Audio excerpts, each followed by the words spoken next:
Hi, we're going to talk about Acroyoga jams.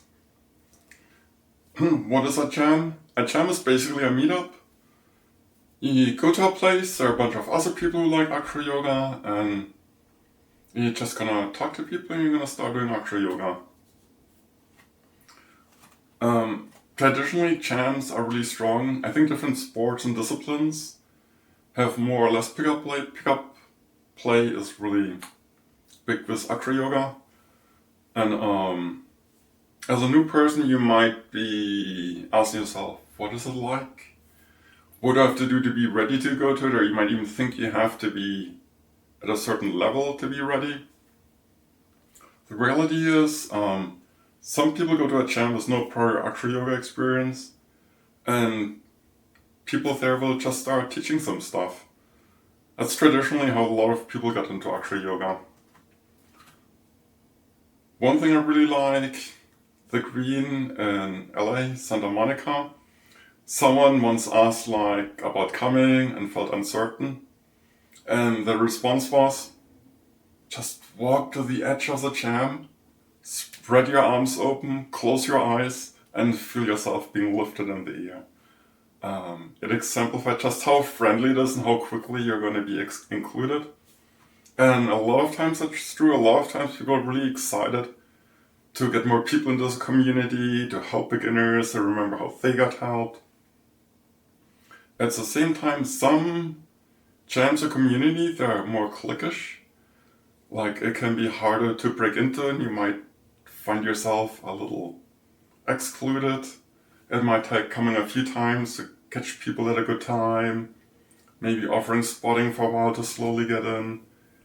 You're also gonna get the whole social dynamics of where if you're really attractive and of the desired gender, you're gonna get a lot of attention. And if you're maybe of the other gender and very new, so you don't offer attractiveness and skill, it might be harder to break into things. It's just kind of how humans work, like it's the same in the dance scene or in other um, groups where there's human interaction. Um, yeah. One thing I also want to caution at jams is pretty much anyone can go to a jam, so you have no clue of the skill of people. Sometimes there are people who really don't have much background or exaggerate what they know, or maybe they've never been to a class. People who just learn at jams, they usually don't have a lot of technique or safety training. So you want to be discerning, and discerning is you don't jump as the first person that promises you something super extreme and do it. But you maybe get to know them a little bit, like how long have you been doing acro yoga? What are you working on? Let's do something easy together. If you ever want a spotter, you should ask for a spotter and they should be okay with you getting a spotter. If someone's like, no spotter. So it's kind of a red flag, because kind of community rule is anytime someone wants a spotter, they should get a spotter. It's just like, there's no rational reasons to force people not to have spotters. So that's it. Having said that, I want to talk about a few jams happening in the city. The biggest jam is in Central Park on warm enough days on Sheep Meadow. It's at the downtown side of Sheep Meadow. People meet in the afternoon. There's no one officially organizing. There's no official start time. It's just whenever people show up. Whenever the first people are there, they can do acro and it started. Based on the weather, mood, things, it's different. Like if there's a really hot day, people might come later. Right after winter, people might be super gung-ho to get started and come early. It varies. Another regular jam is in Washington Square Park on Wednesday evenings. Again, there's no exact start and end time. It often starts in the afternoon. People really come once work is over. People often stay until 10 o'clock, sometimes later if it's cold, less.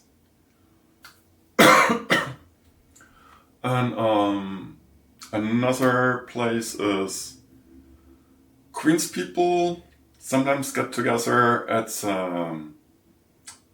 it Cola or Pepsi Sign Waterfront, Gantry Park.